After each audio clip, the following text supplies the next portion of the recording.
우리 한번 옆에 분들과 거리가 있으니까 인사 한번 해볼까요? 반갑습니다. 잘 오셨습니다. 네, 잘 오셨습니다. 계속해서 인사할까요? 은혜 받는 귀한 시간 되길 소망합니다. 할렐루야. 네. 오늘도 이렇게 수요 성서 아카데미에 오신 우리 모든 성도님들을 주님의 이름으로 환영합니다. 그리고 또한 온라인으로도 예배를 드리시는 우리 모든 성도님들께도 하나님께 놀라운 은혜와 평강이 함께하기를 소망합니다. 이제 이렇게 다시 또 이렇게 대면 예배를 드려서 이렇게 와서 예배를 드리니까 너무나 행복하고 좋습니다. 그러나 이제 좀 코로나가 이제 좀 이렇게 사그라질 때도 된 것 같은데 계속해서 기승을 부리고 있어서 좀 속상하고 마음도 아픕니다. 저는 또 차세대국을 담당하고 있다 보니까 저희 차세대 우리 행사가 미뤄지고 있는 게 좀 많이 속상하거든요. 그러니까 여러분들도 많이 기도해 주셔서 코로나가 빨리 사라져야 여러분들도 마스크 벗고 편하게 이곳에 와서 예배하고 우리 또 사랑하는 우리 차세대 친구들도 하나님 앞에 뜨겁게 예배할 수 있을 거라 생각이 듭니다. 사랑하는 여러분, 우리가 믿는 하나님은 어떤 하나님이라고 생각하십니까? 우리가 생각하는 하나님은 참 다양하죠. 사랑의 하나님도 있고요, 은혜의 하나님, 믿음의 하나님, 우리를 살리시고 막 많습니다. 그렇죠? 여러분이 아시는 것 다 거기 단어 다 넣으면 다 그 하나님이 되시죠. 근데 오늘 제가 말씀드리는 거는 이 하나님은 바로 은혜의 하나님이다라고 좀 말씀드리고 싶습니다. 세상을 살아가다 보면 우리에게 항상 좋은 것을 주시고요, 베풀어 주시고요, 또한 바른 길로 가게끔 이끌어 주시는 분이 바로 하나님이시죠. 이렇게 하나님의 은혜를 받으며 살아가고 있으시죠, 여러분? 아멘이시죠? 아니면 안 됩니다. 네, 하나님 은혜 받고 살아가고 있으라 믿습니다. 그래서 하나님께서는 항상 좋은 것들로 우리에게 주시면서 우리의 삶을 더욱더 풍요롭게 살아갈 수 있게 채워주십니다. 말 그대로 은혜의 삶을 살아가게끔 우리를 돌보시고 또한 보호하시고 이끌어 주십니다. 이 모든 것이 바로 은혜인 것이죠. 그래서 오늘 하나님은 은혜의 하나님이다라 말씀드리는 것입니다. 하나님께서 주신 선물이 바로 이 은혜인데, 하나님께서 주신 최고의 은혜는 무엇이라고 생각하십니까? 또 여기도 다 다릅니다. 제가 생각하는 것도 다르고요, 우리 성도님들이 생각하시는 것도 다른데, 오늘은 한번 다른 것보다도 영생이라고 한번 생각해 봤으면 좋을 것 같아요. 그래서 하나님께 주신 최고의 은혜는 바로 영생이다 라고 말씀드리고 싶습니다. 이 놀라운 선물 영생을 주시려고 하나님께서는요, 이 세상 가운데에 독생자 예수를 보내주셨습니다. 그리고 그 예수가 우리의 죄를 지고 십자가에 달려 돌아가게끔 하셨죠. 그럼 여러분, 영생은 무엇이라고 생각하십니까? 하나님이 허락하신 이 땅에서 예수 그리스도를 믿고 평안히 살다가 우리가 천국에 들어가서 사는 것, 그것이 무조건 다 영생일까요? 어떠한 삶을 살아야, 혹은 어떤 생각을 가지고 살아야 하나님의 은혜인 선물, 이 영생을 얻으면서 살아갈 수 있게 될까요? 오늘은 짧은 시간이지만 말씀을 통해서 함께 알아보는 귀한 시간이 되기를 축복합니다. 첫 번째로는요, 예수님을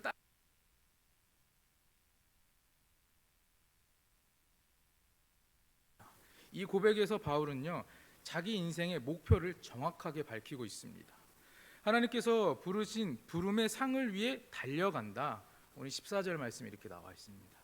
하나님께서 부르신 그 부름의 상을 위해 달려간다라고 바울은 말합니다. 쉽게 말하면 표대를 향해 달려간다라는 말입니다. 여러분, 인생에 목표가 없고 표대가 없이는 성공하기 어렵죠. 그리고 지금보다 더 나은 삶을 살아가기 위해서는 참 어렵습니다. 그리고 뭔가를 이루기 위해서 앞으로 나아가는 그 걸음이 굉장히 더디기도 합니다. 정확한 목표가 있으면 다른 데 시선이 돌아가지 않습니다. 한눈 팔지 않고요, 정확한 목표와 그 목표 지점을 향해서 나아갈 수 있다는 것입니다. 그러나 목표나 표대가 없으면 어떻게 됩니까? 내가 가야 할 길은 이쪽인데 자꾸 일로 가죠.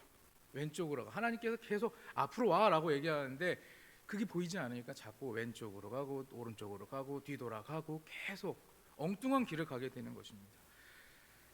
믿음을 지키고 이 사명을 다한 것, 그렇게 살아가기 위해서는 우리는 어떻습니까? 이 목표와 표대가 있어야 된다는 것입니다. 우리가 살아가는 이 길에서 이 표대, 이 목표를 가지고 살아가는 것이 매우 중요하다는 것입니다. 바울은 부름의 상을 위해 달려간다라고 말했습니다. 그러면 바울이 말한 이 부름의 상은 무엇을 뜻하는 것일까요? 문자 그대로 설명한다면 바울을 부르신 분이 주는 상이라고 말할 수 있습니다. 그럼 바울을 부르신 분은 누구죠? 하나님이시죠. 그럼 뭡니까? 하나님이 바울을 불렀으니 그거에 대한 상을 주시는 것도 하나님이시다라는 겁니다. 바울을 부른 하나님께서 바울에게 상을 주신다라는 말이죠. 우리가 하나님을 믿고 또 하나님께 받은 그 사명을 지키며 살아가는 것, 하나님 앞에서 하나님 앞에 가서 면류관을 받는 것들을 의미하는 것입니다. 그런데 오늘 말씀을 조금만 더 깊이 들어가서 보면은 더 중요한 의미를 우리는 파악할 수 있습니다. 부르심의 상에 대해서 조금은 더 알 수 있습니다. 본문 10절에서 12절까지를 제가 읽어드리겠습니다. 내가 그리스도와 그 부활의 권능과 그 고난에 참여함을 알고자 하여 그의 죽으심을 본받아 어떻게 해서든지 죽은 자 가운데서 부활에 이르려고 하노니 내가 이미 얻었다 함도 아니요 온전히 이루었다 함도 아니라 오직 내가 그리스도 예수께 잡힌 바 된 그것을 잡으려고 달려가노라. 자, 이것은 바울 자신이 인생의 목표로 밝힌 이야기입니다. 바울은 주님의 고난에 참여하고 싶고요, 또한 부활에 참여하고 싶다고 말합니다. 인간을 죄에서 구원하기 위해 오신 그 예수 그리스도처럼 살고 싶다라고 말합니다. 또한 예수님처럼 죽고 싶다고 얘기하고요, 예수님처럼 부활의 영광을 누리고 싶다라고도 말합니다. 예수님을 닮아가고 싶다, 예수님을 따르고 싶다라는 것입니다. 그래서 오늘 말씀의 제목이 예수님처럼입니다. 우리가 예수님처럼 믿고 또한 사랑하고 그러한 섬기고 또 복음을 전하는 삶을 감당하며 사는 삶 어떨까요, 여러분? 여러분들이 그러한 삶을 살고 계시다면 어떻습니까? 만족하십니까? 행복하십니까? 예수님처럼 믿고 또한 사랑하고 우리에게 받은 그 복음을 전하는 삶, 여러분들은 그 삶을 잘 누리고 살고 계십니까? 현재 우리가 살아가는 삶에서 이런 예수님처럼 살아간다는 건 조금 어려운 것 같아요. 힘든 것 같습니다. 왜냐하면 우리가 그렇게 산다고 하더라도 조금 시간이 지나면 어떻습니까? 너무 힘들고 괴롭기 때문에 쉽게 포기하고 맙니다. 계속 우리에게는 그렇게 살아가라고 말씀하시지만 우리는 어떻습니까? 삽니다. 그렇게 살 수는 있어요. 그러나 그 기간이 짧고 나를 힘들게 하고 내가 괴로워지니까 쉽게 포기하게 된다는 것입니다. 그것은 우리가 예수님처럼 사는 것이 너무나 어렵고 고되다라는 것을 다시 한번 말해주는 것입니다. 그런데 바울은요, 예수님처럼 믿고 싶고 사랑하고 싶고 섬기고 싶다고, 또한 복음을 전하는 사명을 감당하고 싶다고, 그러며 살고 싶다고 고백합니다. 예수님이 지신 그 십자가를 지고 하나님의 뜻을 위해 살고 싶다, 내가 예수님처럼 살고 싶다, 예수님처럼 나도 그렇게 살고 싶다라고 바울은 끊임없이 고백합니다. 바울이 말한 예수님처럼 사는 것, 예수님을 따라 사는 것, 이것이 바울이 발견한 최고의 은혜이고 하나님께 받은 최고의 선물이라는 것입니다. 그러면 왜 이것이 최고의 선물이라 했을까요? 그것은 예수님 안에서 영생이 있기 때문에 그렇습니다. 예수님을 믿고 예수님을 따라 사는 길이 영생을 얻는 길이고, 더 나아가서는요, 부활의 영광에 이르고 또한 하나님 나라의 면류관을 얻는 길이기 때문에 이것을 최고의 은혜 또 최고의 선물이라 바울은 말한 것입니다. 자, 이렇게 예수님을 따라 살아가는 사람의 특징을 한번 우리가 보려고 하는데, 우리가 보기에는요, 바울이 무언가 특별함을 갖고 있다고 생각합니다. 그렇기 때문에 하나님께서 그런 바울을 부르셨다라고 생각하는 겁니다. 왜냐하면 아시잖아요, 바울은 어떤 사람이었습니까? 예수를 믿는 사람들이 핍박하던 사람이었죠. 그렇죠? 스데반을 돌로 쳐 죽이는데 앞장섰던 사람입니다. 그런 사람을 하나님께서 부르셨다라고 하니까 이 사람한테 엄청 특별한 무언가가 있을까? 그러니까 이 바울이라는 사람만 하나님께서 이렇게 부르시고 이렇게 이러한 길을, 이러한 인생을 살 수 있었던 건 아닌가라고 생각이 들 때도 있습니다. 그러나 그것은 아니다라고 말씀드리고 싶습니다. 저와 여러분 모두가 이 최고의 인생의 길을 걸어갈 수 있다는 것입니다. 왜냐하면 하나님께서 바울을 부르셨던 것처럼 여러분도 부르고 계시기 때문입니다. 과거에도 지금도 우리가 그 음성에 응답하기를 기다리고 계시는 것입니다. 하나님은 끊임없이 포기하지 않고 우리에게 계속 말씀하십니다. 누구든지 나를 따르려거든 자기를 부인하고 자기 십자가를 지고 나를 따를 것이니라. 주님의 음성을 들으시기 바랍니다. 나를 부르시는 그 음성을 듣게 되는 그러한 축복의 삶이 있기를 간절히 소망합니다. 예수님께서는요, 그분의 삶으로 우리를 부르셨습니다. 여러분 모두를 바로 그 최고의 인생, 영생의 길로 초대하고 계십니다. 빌립보서 3장 17절에 보면 바울은 너희는 함께 나를 본받으라고 확신에 찬 목소리로 이야기합니다.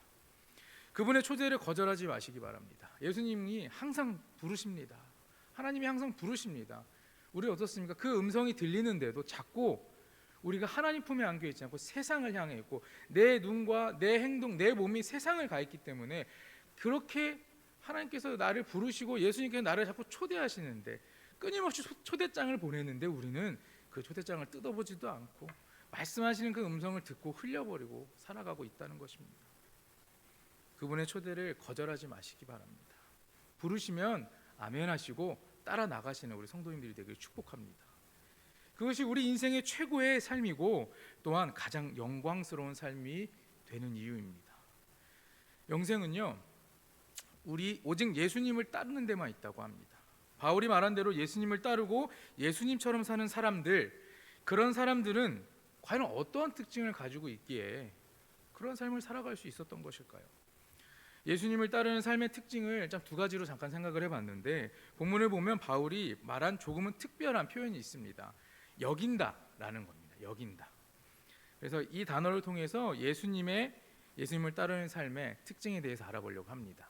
첫 번째는 뭐냐면 바로 해로 여긴다.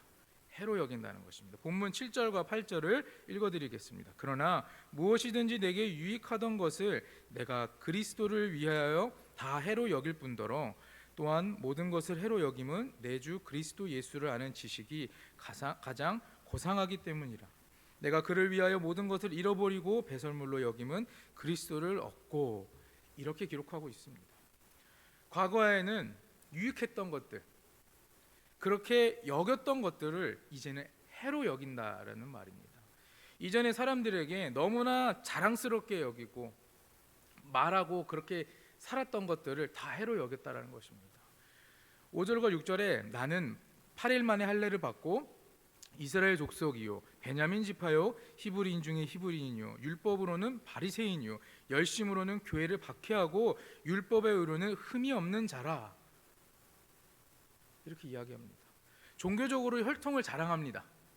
내가 어떤 족속의 사람이었고 어떤 지파의 사람이었는지를 사람들한테 자랑하는 것입니다. 또 종교적으로 나는 엄청 열심을 다합니다. 율법을 잘 지키는 사람이다. 자기의 의로움을 드러내는 것. 이것이 뭘까? 바로 예수님을 만나기 전에 했던 이야기들, 행동들이었습니다. 그리고 예수를 만나기 전에 이 모든 것이 너무나 소중했던 것이에요. 그러니까 이렇게 자랑하는 것이 자랑거리가 되는 것입니다. 그러나 예수님을 만나고 너는 어떻게 됩니까? 예수님을 만나고 돌아보니까 내가 그동안 소중하게 여기고 자랑스럽게 여겼던 모든 것들이, 내가 유익하다고 생각했던 모든 것들이 오히려 손해가 된다라는 것을 깨닫게 됩니다. 그래서 바울은 이 모든 것들을 배설물로 여기고 과감히 버리라는 것을 우리에게 말하고 있습니다. 사랑하는 성도 여러분, 여러분은 어떻습니까? 어떻게 살아가고 계십니까? 분명히 나에게 손해가 되는 것이 있습니다. 어떤 것인지도 알고 있는데 그것을 아직 놓지 못하고 계시진 않습니까? 버려야 되는데, 참 밀어내야 되는데 그거를 놓지 못하고 그냥 악착같이 붙잡고 계시진 않습니까? 성경은 말하죠. 이 모든 것은, 이런 것들은 배설물이라고 말합니다. 아직도 이런 배설물들을 여러분 안에 품고 살아가고 계십니까? 이제는 내려놓을 때가 된 것 같습니다. 버려야 하는데 버리지 못하고 있는 배설물들이 우리가 구원의 기쁨을 누리지 못하게 하고 또한 우리 기쁨의 영생을 자꾸 잊어버리게 만든다는 것입니다. 우리도 바울처럼 결단해야 할 때입니다. 과감히 버리고 십자가 아래에 내려놓는 결단이 필요합니다. 저도 그렇습니다. 여기 있는 저도 놓지 못하는 것들이 너무 많은 것 같아요. 저는 참 사람을 좋아하거든요. 네? 그러니까 관계의 면에 이걸 참 놓지 못하거든요. 고민을 많이 합니다. 어떻게 해야 되지? 나는 오늘 교회 가서 예배를 드려야 되는데 어떻게 해야 되지? 이건 지금 얘기가 아니고요. 좀 더 어렸을 때 그래서 그렇습니다. 네. 지금은 예배가 우선이죠. 네, 믿으시기 바랍니다. 네. 고등학교 때 그런 게 있었습니다. 아버님이 목회를 하시는데 항상 주일날 예배를 드리면 저녁 예배까지 꼭 다 드려야 된다. 그럼 저희는 9시 청소년 예배가 9시거든요. 저녁 예배가 7시인데 그때까지 할 게 없는 거예요. 그럼 저도 잠시 목회자의 자녀이지만 세상에 나가 오락실도 가고 게임도 하고 막 이러고 난 다음에 시간 맞춰서 딱 들어와서 앉습니다. 그럼 어떻게 할까요? 너무 열심히 놀았거든요. 자거든요. 네. 아버님 설교가 보이거든요. 집에 오면 바로 바로 또 꾸중을 들었습니다. 근데 이게 노는 것이 즐거운 것도 있지만 그냥 저는 그 친구들과 같이 있는 게 너무 좋더라고요. 그래서 아버지가 너 목회자가 될 거라며 그러면 예배 생활 열심히 해야지 하는데 나는 아직 어리지 않냐, 괜찮다, 난 친구가 더 좋다 라고 이런 하면 안 되는 얘기를 계속 했던 적이 있는 것 같습니다. 이렇습니다. 저는 아직도 근데 이런 것들 잘 못 나요. 아버님도 저한테 뭐라 그러시지만 저희 아버님도 굉장히 정이 많으신 분이라서 사람을 되게 좋아하시거든요. 저도 그렇습니다. 그래서 쉽게 저를 힘들게 하고 아프게 했던 것들을 놓지 못하더라고요. 그 사람들을 계속 품게 되더라고요. 근데 어느 순간에는 끊어야 될 때가 있다라는 것을 저도 제가 굉장히 나이는 어리지만 그래서 조금은 알아가고 있긴 하는데 저보다 더 많은 인생을 사셨던 우리 성도님들도 놓지 못하는 것이 있으리라 생각됩니다. 근데 그것이 우리의 삶을 윤택하게 하지 못한다는 것입니다. 하나님의 구원을 느끼지 못하게 하는 것이고요. 하나님의 음성을 계속 하나님은 이야기를 하시는데 우리는 그 음성을 듣지 못하게 막는다는 것입니다. 여러분, 저도 노력합니다. 우리 여러분들도 내 안에 배설물과 같은 것들이 있다면 다 내려놓으시기를 소망합니다. 그럼 우리가 왜 이렇게 해야 하는 것일까요? 왜 이런 것들 그냥 품고 가면 되는데 왜 다 내려놓으라고 이야기하는 것일까요? 이렇게 해야 할 이유가 무엇일까요? 그리스도를 아는 지식이 바로 고상하기 때문입니다. 8절에 기록하고 있죠. 여기서 고상하다는 말은요, 탁월하다는 말인데 영생에 이르게 하는 탁월한 지식 때문입니다. 그리스도를 얻고 그 안에서 발견되기 위해서입니다.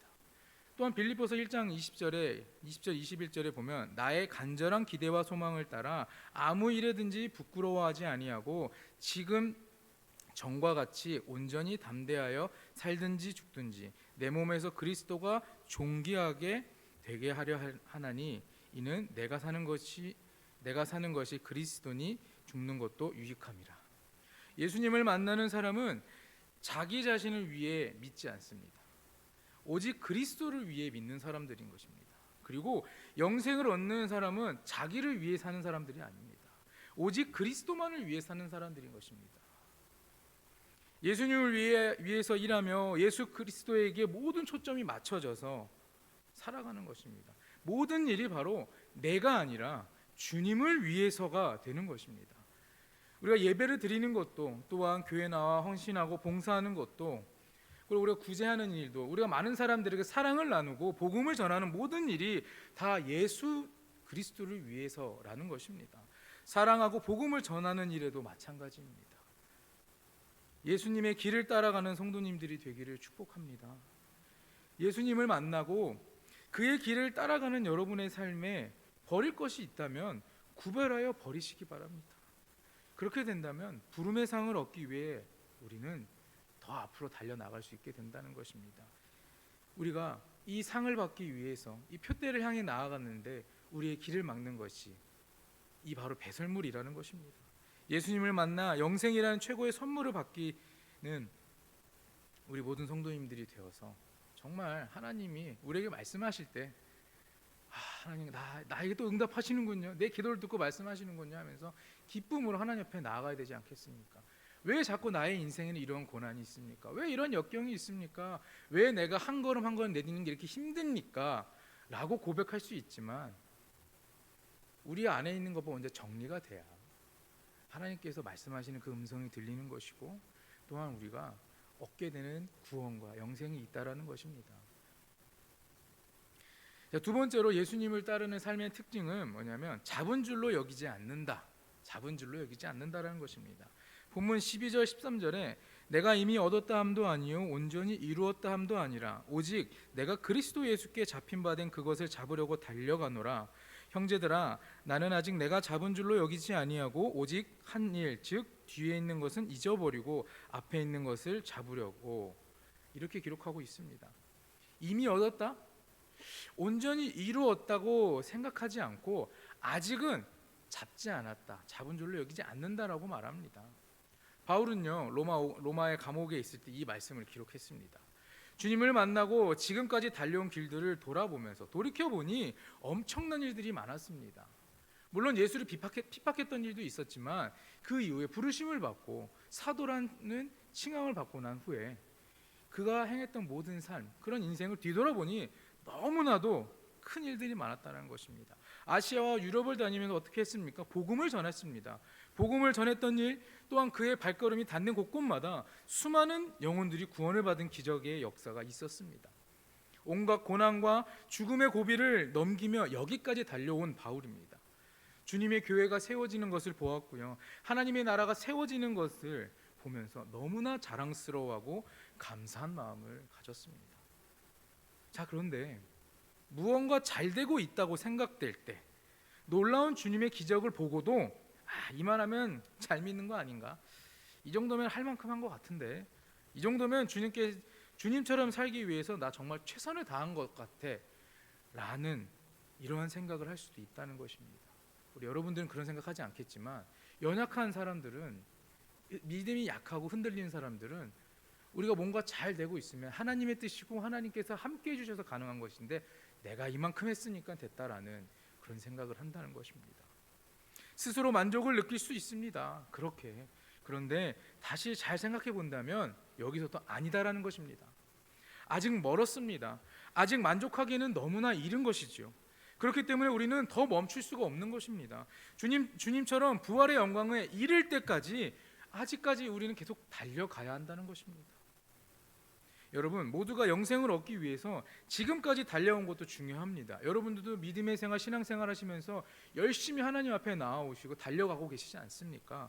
그러나 오늘 이후에는 지금까지보다 앞으로 더 달려가야 할 것이 중요하다는 것입니다.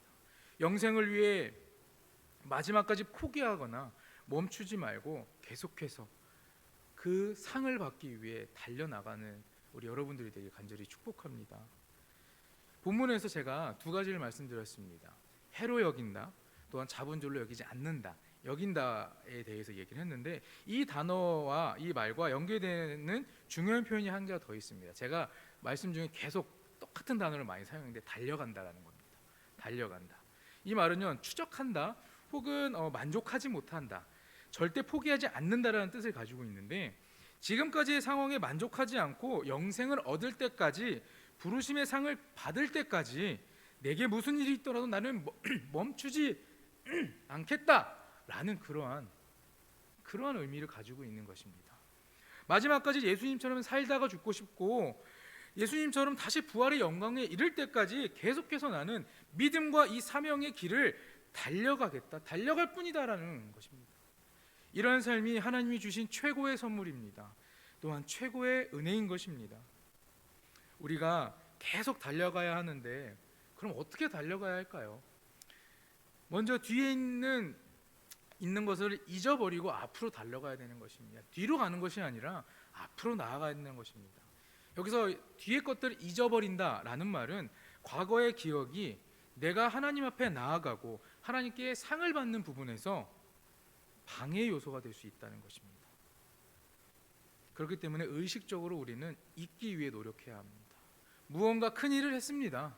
또한 박수도 받았고요, 영광을 받은 것 같고 다 이룬 것 같다라고 생각이 듭니다. 그것이 우리의 삶을 막는 것입니다. 내가 붙잡은 것 같다, 여기서 만족한다라고 생각하지만 아니라는 것이지요. 아직은 다 만족하지 못하고 붙잡은 것이 아니기 때문에 이 과거의 것은 잠시 두고 우리는 앞을 바라보고 나아가야 할 것입니다. 아직 멀었습니다. 우리의 인생의 달리기가 끝난 것이 아닙니다.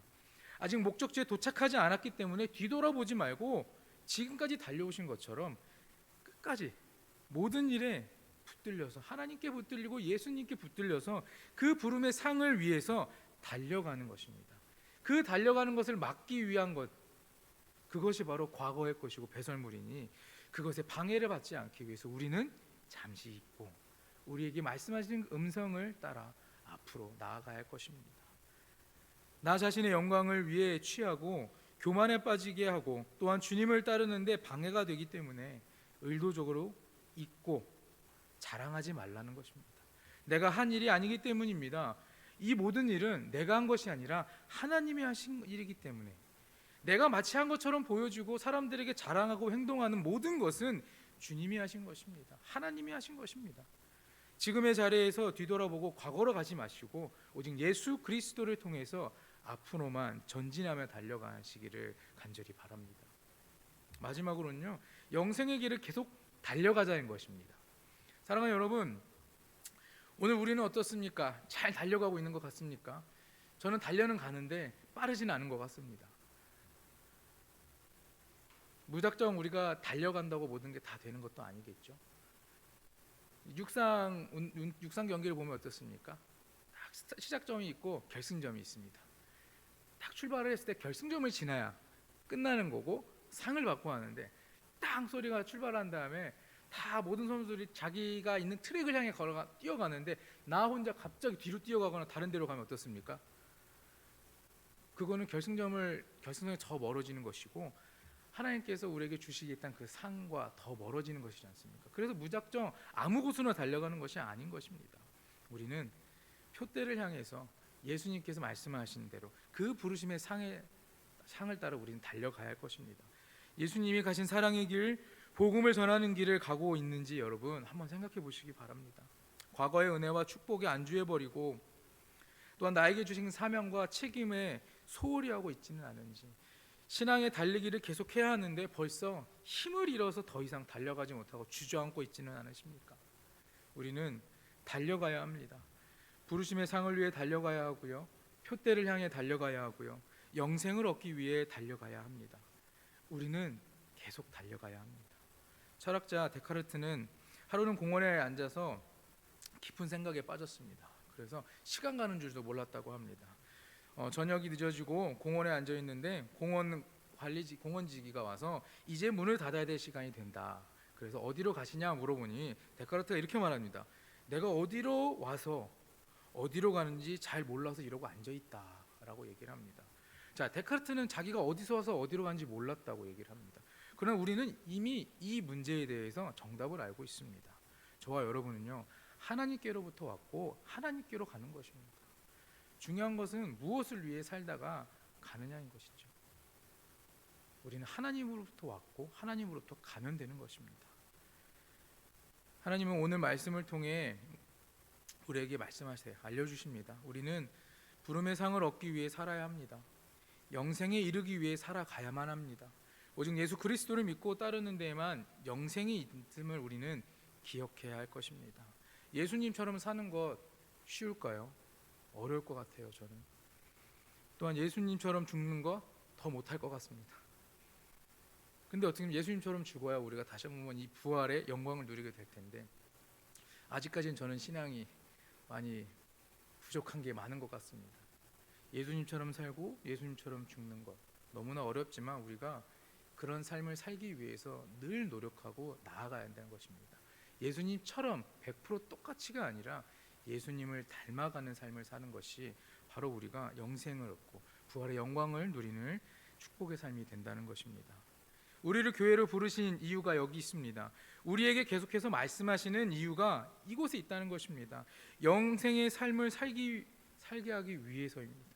그래서 오늘도 말씀으로 우리의 눈을 새롭게 하시고 영원한 세계를, 새로운 세계를 우리에게 보여주시고 계십니다. 사랑하는 여러분, 오직 예수님께서 가신 길만 바라보시기 바랍니다. 깨닫게 되시기 바랍니다. 결단하게 하여서 나에게 해가 되는 것들을 무엇인지 알게 하시고 그 허망한 것들을 버리고 아직은 멀었으니 내가 잡은 것이 아니라 더 앞으로 멈추지 말고 나아가게 계속 달려가시는 여러분들이 되길 소망합니다. 예수님처럼 살아가실 수 있으시겠습니까? 어렵죠? 네, 마음으로 다 아멘 하셨으리라 생각됩니다. 예수님처럼 살아가시고 예수님처럼 죽을 줄도 알고 또한 예수님처럼 그 부활의 영광을 누렸을 때 우리가 살아가는 이 삶의 최고의 선물, 최고의 은혜인 영생을 우리는 얻게 되는 것이고, 지금은 얻지 못한다 할지라도 그 영생을 얻는 길을 우리는 계속해서 나아갈 수 있으니, 우리 사랑하는 모든 성도님들께서 진정으로 내 마음에 있는 죄악들, 더러운 것들은 우리 십자가 아래 내려놓고 나에게 말씀하시는 그 음성을 듣고 한 걸음 한 걸음 멈추지 마시고 포기하지 마시고 나아가시는 은혜가 있기를 간절히 축원합니다. 기도하겠습니다.